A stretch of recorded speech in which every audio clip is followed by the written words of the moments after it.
மண்ணு உன்னால பல பழி சுமந்தா தன்னால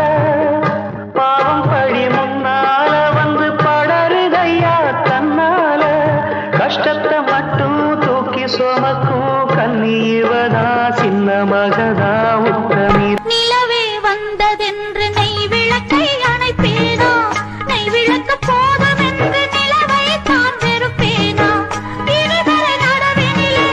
நதி போல் ஓடுகிறேன் பிடித்ததை நானாகி விதையை தான் தேடுகிறேன் இறைவா என் இறைவா இதற்கொரு பதிலை சொல் இறைவா நான் உள்ளதை சொல்லட்டுமா